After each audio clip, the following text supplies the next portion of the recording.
The email arrived while I was standing in my kitchen with my wedding ring in one hand and a mug of cold coffee in the other. And by the time I reached the end of the first sentence, I understood that my marriage had not been dying slowly the way I had blamed myself for believing. It had been buried alive by the two people who knew exactly where I was weakest. My name is Claire Bennett. I am 39 years old, and I have spent 14 years as a senior insurance fraud investigator in Seattle. My job is simple in theory and brutal in practice. I find the place where a story almost makes sense, then I pull until the lie underneath has nowhere left to hide. People lie beautifully when they speak. Dates contradict excuses. Numbers remember. Signatures confess. I had used that truth against strangers for years. I had never imagined using it against my husband. Evan and I had been married 7 years, long enough for people to stop asking when we would have children and start pretending they had never asked. He worked in healthcare consulting and knew how to sound hurt before anyone could accuse him of hurting someone else. My younger sister, Lydia, seemed softer than both of us, emotional where I was controlled, warm where I was precise.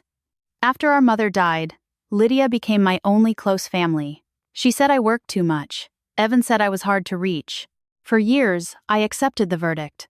The email came from Lydia at 6:42 on a Friday evening, subject line blank, no message except a forwarded clinic confirmation and one attached photo. I opened it expecting another complaint about estate papers she still claimed were too painful to discuss. Instead, I saw Lydia sitting on the edge of an ultrasound table in a pale blue sweater, one hand resting on the curve of her stomach. Evan stood beside her, smiling down with a tenderness I had spent years trying to earn back. His left hand was spread over her belly. His wedding ring was visible. Beneath the photo, Lydia had typed a line clearly meant for someone else. He finally gets the family Claire never gave him. I did not scream. I did not call Evan, who had kissed my forehead that morning and said he would be in Portland overnight for a client meeting. I did not call Lydia either. I stared until the words stopped being words and became evidence. Then something inside me went still.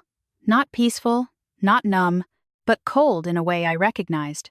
It was the same cold I felt when a fraudulent claim finally revealed the detail that made every other inconsistency line up. I placed my ring on the counter, opened a blank folder on my laptop, and named it with the date. I saved the email, the image, the header data, and the attachment before Lydia could realize what she had done. Pain could wait, proof could not. I started with Evan's calendar. His Portland meetings had a pattern. Thursdays, Fridays, occasional Monday mornings, always vague client names, never exact addresses. I exported 6 months of entries and compared them with toll records from the car account we still shared. 3 supposed Portland trips placed his car in Seattle, less than 2 miles from Northlake Women's Clinic. I moved to the household credit card. Most charges looked ordinary.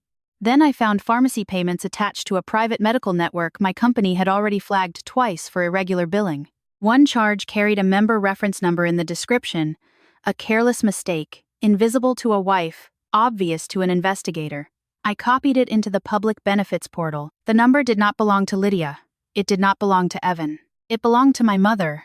My mother, Eleanor Bennett, had been dead for 4 years. She died after a stroke, after 3 weeks in intensive care, after Lydia accused me of being cruel because I kept asking doctors for medication lists and discharge notes. I was the practical daughter then, the cold daughter, the one who brought folders to the hospital while Lydia cried in hallways, and Evan held her like grief had chosen the right sister. After the funeral, Lydia told me the will was simple and painful.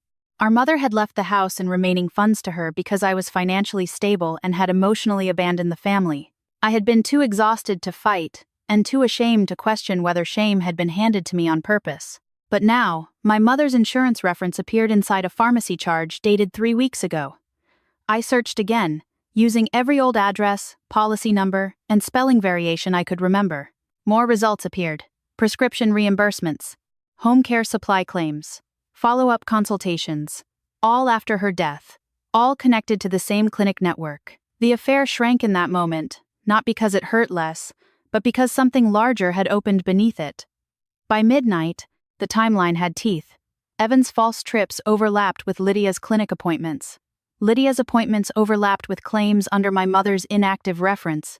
The same physician appeared twice, Dr. Harold Voss, the family doctor who had treated my mother in her final year. At 1:17 a.m., I found the document that made the kitchen seem to tilt. It had been scanned sideways into a benefits archive under the harmless label authorization update. When I rotated the image, I saw my mother's name at the top, Lydia listed as authorized representative, and a signature near the bottom that looked enough like my mother's to fool anyone who wanted to be fooled. The date was August 19. On August 19, my mother was unconscious in the ICU, breathing through a tube, while Lydia sobbed into Evan's shirt and begged me to stop upsetting everyone with questions. Yet the document claimed my mother had signed a medical power of attorney that day. In the witness field, under Dr. Voss's name, was another signature I knew from anniversary cards, mortgage forms, and 7 years of birthday notes, Evan. I saved the file, backed it up twice, and only then whispered the first words I had spoken since the email arrived. What did you do? By sunrise, I had learned that grief can be stolen twice, first by death, then by the people who use the dead because they know the dead cannot correct them. I sat at my kitchen table with the blinds closed, Seattle turning gray outside, and looked at my mother's name on a document she could not possibly have signed. Eleanor Bennett had been a nurse, a widow, a woman who kept birthday cards and labeled boxes, and called me every Sunday even when I pretended to be too busy to need her. She had not been careless. She had not been confused until the stroke took her speech. And she had never trusted Lydia with anything more complicated than bringing dessert to Thanksgiving. Yet there it was, a medical authorization naming Lydia as representative, witnessed by Dr. Harold Voss and signed by Evan in the margin as family liaison, a phrase so polished it made my stomach turn. I printed the document because some lies look different when you can hold them in your hands. The ink was still warm when Evan texted me from his fake Portland trip. Long day. Miss you. I stared at those 4 words until they became almost funny in a way that had no humor in it. He missed me while standing in ultrasound rooms with my sister. He missed me while helping someone resurrect my mother's insurance file. He missed me the way dishonest people miss the version of you that never asks where the money went. I did not respond. Instead, I logged into my secure remote portal and searched the provider network tied to the pharmacy charges. I used only what touched my household accounts, my mother's estate records, and documents stored in family correspondence. That was enough. The clinic network had billed for home infusion supplies 2 months after my mother's funeral. It had billed for mobility equipment 6 months later. It had billed for follow-up consultations under Dr. Voss's provider number long after her ashes were sealed in the brass urn Lydia insisted on keeping for emotional closure, before quietly moving it to a storage unit. Each claim by itself could be explained as a clerical error. Together, they formed a ladder, and someone had been climbing it for years. Around 8, I called the hospital where my mother had spent her final weeks. I requested archived access logs, visitor entries, and copies of documents scanned into her patient file between August 17 and August 21 4 years earlier. The woman in records asked whether I was next of kin. I said yes. She asked whether there was a dispute. I paused for half a second too long, then said, "There may have been fraud." That word changed the temperature of the call. By noon, I had a secure download link and a warning that some video files might no longer exist. Most people think deleted footage disappears cleanly. It rarely does. There are thumbnails, timestamps, access cards, door logs, fragments of truth left behind by machines that have no loyalty. The video was gone, but the administrative log remained. On August 19, at 9:40, și 3 Dr. Voss accessed my mother's digital chart from a workstation outside the ICU. At 9:51 p.m., Lydia's visitor badge entered the family consultation wing. At 10:04 p.m., Evan's name appeared in the security notes as an approved visitor, even though he had told me that night he was across town picking up dinner because I had not eaten in 18 hours. I remembered the sandwich he brought back. Turkey on rye, no mustard, a bruised apple in a paper bag. I remembered thanking him. That memory hurt more than the email photo, because I could see myself under fluorescent hospital lights, accepting kindness from a man who may have just helped sign away my mother's voice. I worked until my eyes burned. I pulled emails from old folders, text messages from the weeks surrounding the stroke, and photos Lydia had posted with captions about sisterhood and strength. The pattern sharpened. Lydia had started talking about my emotional distance before our mother ever got sick. Evan had begun taking private calls from Dr. Voss the month after the funeral. Then I found a forwarding rule buried in settings I had not checked in years. Anything from Whitcomb and Hale, attorneys at law, had been automatically forwarded to an address I did not recognize. then marked as read. The rule had been created from my home laptop during a weekend I was in Chicago for a fraud conference. Evan had stayed behind. Lydia had come over to help him organize family paperwork. I leaned back from the screen and laughed once, a dry, ugly sound. I had spent years letting them call me suspicious while they used my own devices to make sure I never saw the truth. That evening, I drove to the storage facility where Lydia kept our mother's things. I still had the access code because I paid half the bill, though Lydia acted as if the unit were hers alone. Inside, the air smelled of cardboard, dust, and old lavender soap.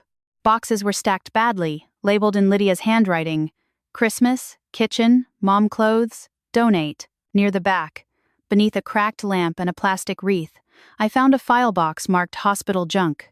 My mother would have hated that label. I opened it on the concrete floor.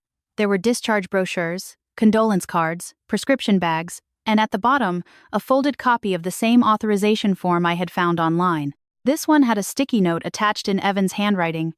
Lydia says Claire doesn't need to see this yet. I took a picture before touching it further.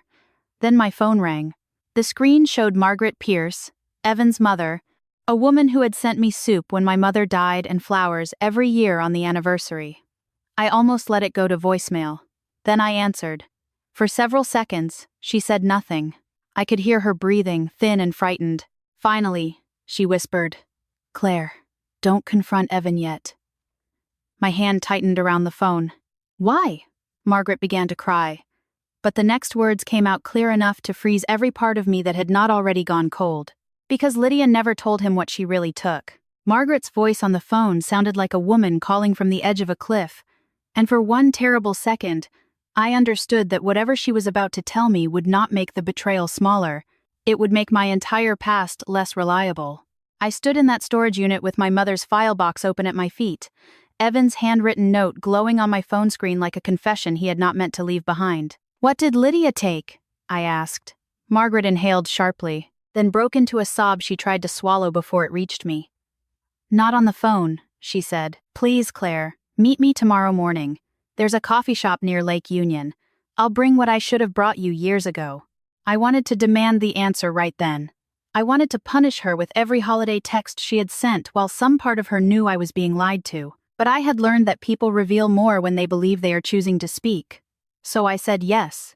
Then I photographed every page in the box, sealed the originals in a plastic folder, and drove home through rain that turned the city lights into blurred red wounds across my windshield. Evan came home at 11:30 that night, smelling faintly of hotel soap and Lydia's vanilla perfume, though he had probably convinced himself I would never notice either. He found me sitting at the kitchen table with a cup of tea I had not touched. "Long drive," he said, dropping his overnight bag by the stairs. Client kept changing the schedule. I looked at him and saw how ordinary evil can appear when it has practiced smiling for years. "You must be tired," I said. He leaned down to kiss my cheek. I let him. Not because I forgave him, not because I was weak, but because he still believed I knew nothing, and that belief was the only advantage I had. The next morning, I met Margaret at a narrow coffee shop with fogged windows and tables, so close together that secrets had to be whispered. She was already there, sitting in the corner with both hands wrapped around a paper cup, her face pale beneath careful makeup. Margaret Pierce had always been controlled, elegant, the kind of woman who mailed thank you notes on thick cream stationery. That morning, she looked smaller, as if the truth had been eating pieces of her in private. She did not ask how I was. She knew better. Instead, she pulled a flat brown envelope from her handbag and laid it between us. "Before you open it," she said, "you need to know that I told myself I was protecting Evan." I did not touch the envelope. "From me?" Her eyes filled. "From Lydia. From himself. From a legal mess I thought would destroy him. I was wrong in every possible direction." She told me the story in fragments. 4 years ago, shortly after my mother's funeral, a legal packet had arrived at Evan's office. It was addressed to me, care of my marital residence, but Lydia had used Evan's business mailing address for family paperwork because she claimed I was too unstable after the funeral to handle estate matters. Margaret had been visiting Evan at the office that day. She saw Lydia arguing with the receptionist, saw Evan sign for the packet, saw Lydia snatch it away too quickly. Later, when Lydia left the conference room, Margaret opened the folder just enough to see the letterhead, "Whitcomb and Hale, Attorneys at Law." "I shouldn't have looked," Margaret whispered. But Lydia was acting strange, and I already knew she had debts. Evan had loaned her money twice without telling you. My mouth went dry. That explained the missing savings Evan had called a market loss. Margaret continued. Inside the packet was a trust summary naming me as primary beneficiary of my mother's house and medical care reserve. There was also a warning that recent authorization changes submitted by Lydia appeared inconsistent with Eleanor Bennett's original estate plan. Margaret confronted Lydia privately. Lydia cried. Said I had abandoned the family. Said my mother had changed her mind, but the lawyer refused to accept it because I had always looked more responsible on paper. Then Lydia said the sentence Margaret had never forgotten. If Evan gets dragged into this, Claire will destroy him too. Margaret had believed enough of it to panic. She took one page Lydia dropped while leaving the office, hid it in her purse, and said nothing. You let her keep going, I said. Margaret flinched. Yes. There was no excuse wrapped around the word, and somehow that made it harder to hate her cleanly. I opened the envelope. Inside was a photocopied trust notice, a sticky note with my mother's attorney's name, and one line circled in blue ink. Primary beneficiary remains Claire Bennett unless revoked by notarized amendment. My chest tightened so violently I had to press my fingers against the edge of the table. Lydia told me there was no trust, I said. She told me Mom left everything to her. Margaret closed her eyes. I know. And Evan? She shook her head, but not with confidence. I don't think he understood at first. I think Lydia used him. Then I think he chose not to understand because not knowing benefited him. That was the first honest thing anyone in his family had said about him. I put the papers back into the envelope with hands that did not shake. Why now? Margaret looked past me toward the gray morning outside. Because Lydia is pregnant, and Evan thinks he finally has a family worth losing everything for. But last week, I heard her on the phone with Dr. Voss. She said the trust would be safe once the baby came, because no judge would make a pregnant woman homeless. That's when I realized she wasn't surviving anymore. She was planning. I stood to leave, but Margaret touched my wrist. Claire, there's something else. Whitcomb and Hale tried to contact you. Many times. Lydia told Evan you refused to respond. 10 minutes later, I was in my car with the envelope on the passenger seat, calling the number on the letterhead. A receptionist answered on the second ring. I gave my name. Silence followed. Then a careful, stunned voice said, Mrs. Bennett, we've been trying to reach you for 7 years. The receptionist at Whitcomb and Hale said my name as if it had been waiting in her mouth for years, and the silence that followed told me more than any explanation could have. I sat in my car outside the coffee shop with Margaret's envelope on the passenger seat and rain moving down the windshield in crooked lines, listening as a stranger carefully rearranged the story of my mother's death, my sister's grief, and my own supposed abandonment into something that finally made sense. Mrs. Bennett, she said again, softer this time, Mr. Whitcomb will want to speak with you personally. Are you available today?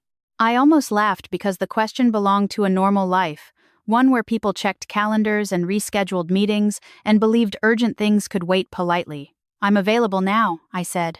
Their office was in an old brick building downtown, the kind of place that smelled like polished wood and raincoats, with framed maritime prints on the walls, and a receptionist who looked at me too long before standing to greet me. I wondered how many times they had imagined the woman who never answered their letters. How cold or greedy or indifferent they must have thought I was. Mr. Whitcomb was in his late 60s, tall, silver-haired, with a face built for delivering bad news without making it cruel. He met me in the doorway of his office, and did not offer small talk. Claire, he said, I am very sorry. That apology hit me harder than I expected, because it was the first one not designed to excuse the person saying it. He placed a thick file on the table between us. My mother's full name was typed across the front, Eleanor Ruth Bennett Revocable Trust. I stared at it until my eyes blurred. Lydia told me there was no trust, I said. She told me my mother changed everything before she died. Mr. Whitcomb's jaw tightened. Your mother never changed her intention to leave primary control to you. She was very clear about that. He opened the file and turned the pages slowly, giving me time to absorb each one. The house on Queen Anne, the medical care reserve, a modest investment account my mother had built over 30 years of nursing shifts and careful saving. None of it had been left to Lydia outright. My mother had appointed me trustee, beneficiary, and final decision-maker, with Lydia provided for only through controlled distributions because, as one memo stated in my mother's own blunt language, Lydia cannot manage large sums safely. I pressed my hand against my mouth, not to stop crying, but to keep from making a sound that would belong to a wounded animal instead of a woman in a law office. Why didn't I receive any of this? Mr. Whitcomb slid another page forward. We sent notices to your home, your email, and later to Evan Pierce's business address, because Lydia informed us you were temporarily unreachable and that your husband was assisting with family communications. She had no authority to do that. No, he said, she did not. The paper trail was worse than I had imagined. Lydia had submitted a medical power of attorney naming herself as my mother's representative, then used it to contest my access to certain records. After my mother died, she produced what she claimed was a later amendment shifting control to her, but the notary stamp was irregular, the witness statement incomplete, and the signature inconsistent with my mother's known handwriting. Whitcomb and Hale had challenged it immediately. Their letters to me had vanished into the forwarding rule Evan created on my laptop. Their calls had been blocked or redirected. A certified packet had been signed for at Evan's office. I knew before Mr. Whitcomb showed me the receipt that Margaret had seen the edge of that moment and chosen fear over truth. Did Evan know what was in these papers? I asked. Mr. Whitcomb did not answer quickly, which was its own answer. I cannot say what he understood. I can say his signature appears on 2 delivery acknowledgments and 1 statement confirming he had passed estate correspondence to you. My throat tightened. Evan had not only betrayed our marriage, he had helped build the wall that kept me away from my mother's last protection. There's something else, Mr. Whitcomb said. He removed a small black flash drive from the file and set it on the table. Your mother recorded a statement when she first established the trust. She asked us to keep it in case anyone ever claimed she had changed her wishes under pressure. I looked at the flash drive as if it might burn me. Have you listened to it? Only when we prepared the file. He turned his laptop toward me, inserted the drive, and clicked once. My mother's voice filled the office, thinner than I remembered but unmistakably hers. For a moment, I was 20 again, standing in her kitchen while she told me to stop apologizing for being practical because practical women kept families alive. If this is being played, she said on the recording, then someone is probably trying to make Claire doubt herself. My daughter Claire is not cold, she is careful. There is a difference. And I raised her that way because people who cry the loudest are not always the ones telling the truth. My body went rigid. Mr. Whitcomb looked away to give me privacy I could not use. My mother continued, explaining that Lydia had debts, that Evan had begun asking too many questions about the house, that Dr. Voss had once suggested paperwork she did not understand and that it made her uneasy. Then came the sentence that split something open in me. Claire, if Lydia ever tells you I chose her over you, check the papers before you check your heart. I did not cry until the recording ended. Even then, it was silent, controlled, tears dropping onto my hands while rage moved underneath them like a tide. My mother had known. Not everything, maybe not the affair or the exact shape of the fraud, but enough to leave me a map. I had been too buried under other people's guilt to look for it. When I left Whitcomb and Hale 2 hours later, I carried certified copies of the trust, the disputed amendment, delivery receipts, the medical authorization, and my mother's recording in a sealed evidence folder. I was halfway to my car when my phone rang. Evan. For the first time since Lydia's email, I answered. His voice came through strained and low. Claire, we need to talk. I looked down at the folder in my hand. About what? There was a pause, then traffic noise, then his breathing. Lydia's pregnant, he said. And I know how that sounds, but there are financial documents she won't explain. Some of them have my name on them. I closed my eyes as the final piece clicked into place. Evan had not called because he was sorry. He had called because the fire Lydia started had finally reached him. Evan did not sound like a man who had found his conscience. He sounded like a man who had finally noticed his own fingerprints on the weapon. I stood under the awning outside Whitcomb and Hale, with my mother's trust documents pressed against my chest, and listened to him stumble through a version of panic that might have moved me once, back when I still believed fear and regret were the same thing. Claire, I know you have every reason not to talk to me, he said, voice low, cars hissing over wet pavement behind him. But Lydia has been moving money through accounts I don't recognize, and there are forms with my name attached to them. She says it's family stuff, but she won't show me anything. I looked across the street at a woman carrying flowers wrapped in brown paper and wondered how many ordinary people were walking through the rain with lives that had not yet exploded. You should ask her, I said. I did. His breath caught. She cried. Then she told me you were trying to punish us because of the baby. The baby. He said it carefully, as if the word itself might protect him. I almost told him that Lydia's pregnancy did not turn fraud into survival or betrayal into love, but I stopped myself. Evan still did not understand that I was no longer gathering evidence for an argument. I was building a door I could walk through and lock behind me. "Do not call me again unless it is through an attorney," I said, and hung up before his fear could dress itself as intimacy. That afternoon, I hired Maya Serrano, a divorce lawyer with calm eyes and a reputation for making powerful men regret underestimating quiet women. I sat in her office with the email Lydia had sent by mistake, the hospital access logs, the forged authorization, the estate file, Margaret's envelope, and the delivery receipts bearing Evan's signature. Maya did not gasp. She did not offer me tissues. She read everything in silence, then took off her glasses and said, "This is not just a divorce. I know. It is financial abuse, possible insurance fraud, possible elder exploitation, forged medical authority, and depending on what Evan knew, conspiracy." Hearing the words arranged legally made them feel less like a nightmare and more like a structure. A structure could be entered, mapped, dismantled. "I don't want drama," I said. "I want clean." Maya looked at me for a long moment. Clean does not always mean quiet. By the next week, my life split into two separate performances. At home, Evan moved around me carefully, asking whether I wanted dinner, whether I had slept, whether we could talk. I answered in short, polite sentences while moving copies of evidence to encrypted storage and forwarding originals to Maya. Lydia texted me twice, both messages wrapped in false fragility. "I know you saw something that hurt you. Please don't make this uglier than it has to be." Then, "Mom wanted peace between us." That one almost made me respond. Instead, I sent both messages to Maya. At work, I requested a formal conflict recusal from any claim touching Northlake Women's Clinic, Dr. Harold Voss, or the provider network tied to my mother's stolen reference number. Then I quietly asked a trusted colleague in special investigations to review a public fraud lead without naming my family. 3 hours later, he called me into a conference room and closed the door. "Claire," he said, sliding a printout across the table. "This isn't one bad claim. This network has been billing inactive patient identities for years.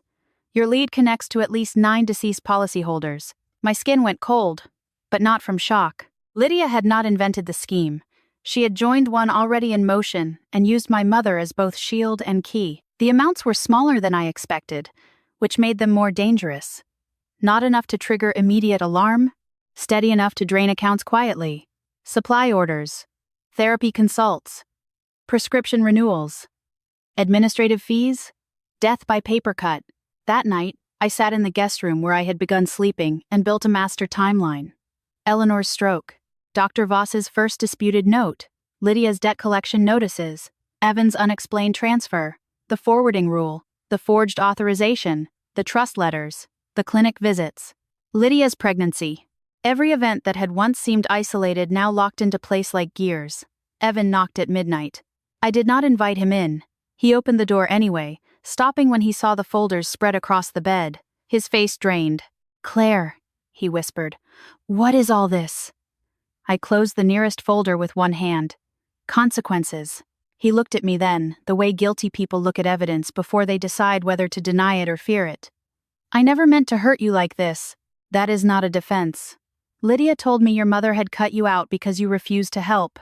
She said you'd destroy the estate just to prove a point. She said all I had to do was sign that I'd delivered documents to you." His voice cracked. I thought I was keeping peace. "No," I said. "You were keeping access." He had no answer because the truth was crueler than accusation. He had liked being needed by Lydia. He had liked being the compassionate man, saving the emotional sister from the cold wife. He had liked the story because it made betrayal feel noble. 2 days later, Maya scheduled the mediation. Evan arrived with an attorney who probably expected adultery, hurt feelings, and asset division. Lydia came with him, visibly pregnant, wearing a soft cream dress and the delicate expression of a woman who had practiced being pitied in mirrors. Margaret arrived separately, pale but present. Maya had also arranged for a representative from my company's Special Investigations Unit to attend the preliminary fraud discussion after the marital portion began. Nobody told Lydia that part. When I entered the conference room, Evan stood halfway from his chair, as if habit still required him to greet me like a husband. Lydia placed one protective hand over her stomach and looked at me with wet eyes. "Claire," she said, "before this gets cruel, I hope you remember we're still family." I sat across from her, set my sealed folder on the table, and looked at the sister who had used our mother's death like a password. "We stopped being family when you forged Mom's voice." Her expression flickered so quickly someone less trained might have missed it. Evan saw it. For the first time, I watched suspicion turn toward her instead of me. Maya opened her laptop. Lydia's attorney asked whether we were ready to discuss divorce terms. I reached into my bag, placed a black USB drive in the center of the table, and said, "Before we talk about divorce, we need to talk about fraud." The room changed the moment I said the word fraud, not loudly, not dramatically, but with the kind of calm that makes guilty people understand they are no longer standing in a private argument. Lydia's hand froze over her stomach. Evan's attorney straightened in his chair. Margaret closed her eyes as if she had been waiting for the impact, and still was not ready for the sound. Maya plugged the USB drive into her laptop and projected the timeline onto the screen. It began with my mother's stroke, the hospital admission, the disputed authorization, and the first claim filed under Eleanor Bennett's inactive insurance reference after her funeral. There were no insults, no dramatic red circles, just dates, signatures, access logs, provider numbers, forwarding rules, delivery receipts, and money moving through accounts Lydia had once told me were too painful for me to see. I watched my sister realize the evidence had a sequence, and that sequence did not care how many tears she could produce on command. "This is ridiculous," she said, but her voice was too sharp to sound innocent. "Claire works in insurance. She can make anything look criminal." Jordan Ellis from Special Investigations opened a folder. "Mrs. Pierce did not originate our concern," he said. "The provider network tied to these claims was already under review." Lydia turned to Evan, reaching for his sleeve. "He's lying. They're doing this because of her." Evan did not move toward her. His eyes were fixed on his own signature beneath a statement confirming he had delivered legal notices to me that I had never received. "Lydia," he said slowly, "what did I sign?" "You knew," she snapped. Then she softened her face again. "You knew enough. You said Claire would ruin everything if she got control." Evan looked sick. Maybe he had said something close to that. Maybe he had let resentment become permission. But the difference between being used and volunteering to look away had finally found him. Maya advanced to the next file. The forged amendment appeared beside my mother's original trust summary. Mr. Whitcomb's notarized statement confirmed the amendment had never been accepted as valid. The house on Queen Anne, the reserve account, and legal authority over the trust had always belonged to me. Lydia leaned back as if the chair had betrayed her. "Mom changed her mind," she whispered. "She knew Claire only cared about control." I had promised myself I would not speak until the evidence had finished speaking for me, but some lies deserved to be answered by the person they were built to erase. "Mom knew exactly who I was," I said. Maya clicked the audio file. My mother's voice filled the room, fragile and steady. She called me careful, not cold. She warned me to check the papers before I checked my heart. She said Lydia could cry beautifully and still not tell the truth. By the time the recording ended, Lydia was no longer pretending to be wounded. Her face had hardened into something older and uglier than grief. "She always chose you," she said, "even when I needed her more." "You needed help," I said. "So did Mom. You turned both into money." Margaret covered her mouth, a sound breaking behind her fingers. Evan pushed his chair back, stood, then sat again like his body had forgotten what escape required. "Claire," he said, and my name sounded ruined in his mouth. "I didn't know all of it." "I believe you," I said. His eyes lifted with one desperate spark of hope. I let him have it for half a second before I finished. "But you knew enough to stop asking questions. You knew enough to sign. You knew enough to lie to me while sleeping with my sister. That is not innocence. That is convenience." No one interrupted after that. Maya outlined the terms with surgical precision. The divorce would proceed uncontested. Evan would waive any claim to my mother's estate, reimburse legal costs tied to his misrepresentations, and provide all communications with Lydia, Dr. Voss, and the clinic network. Lydia would vacate the Queen Anne house, surrender estate-related records, and face separate civil action. The insurance matter would be referred to the appropriate authorities. I did not ask for revenge. I asked for restoration. There is a difference. Revenge would have required me to keep living inside their choices, measuring my peace by how badly they suffered. Restoration meant taking back my name from every place they had used it without permission. Lydia cried when she understood I would not protect her because she was pregnant. Evan cried when he understood I would not protect him because he was sorry. Margaret cried quietly, not asking for forgiveness, which was the only reason I could imagine giving her some part of it someday. When the meeting ended, I walked out carrying fewer papers than I had brought in, but feeling lighter than I had in years. 3 months later, the divorce was final. 6 months later, the house was mine again. I painted the kitchen, the soft blue my mother had always wanted, and placed her recording, sealed and labeled, in the desk drawer beside the window. I did not listen to it often. I did not need to. Her voice had already done what it came back to do. Evan moved out of state after giving investigators what they asked for. Lydia stopped contacting me after her attorney advised her that every message sounded like another confession. Dr. Voss lost more than his reputation, though I never built my healing around the details of his fall. As for me, I did not become softer, and I did not become harder. I became accurate. I stopped apologizing for noticing things. I stopped mistaking other people's discomfort for my cruelty. On the first anniversary of the mediation, I stood in my mother's kitchen, sunlight across the floor, and put my wedding ring into a small envelope marked unnecessary evidence. Sometimes justice does not arrive with shouting or handcuffs or a perfect apology. Sometimes it arrives as a locked door, a clean table, and the moment you realize you are no longer available to carry someone else's lie. If you stayed with Claire this far, tell me what you think she should do next. Should she ever forgive Evan? Or should she leave that entire family behind for good? Write your thoughts in the comments. Tell me where you're watching from tonight. And make sure you subscribe for more stories about betrayal, truth, and the quiet kind of strength that waits until the evidence is undeniable.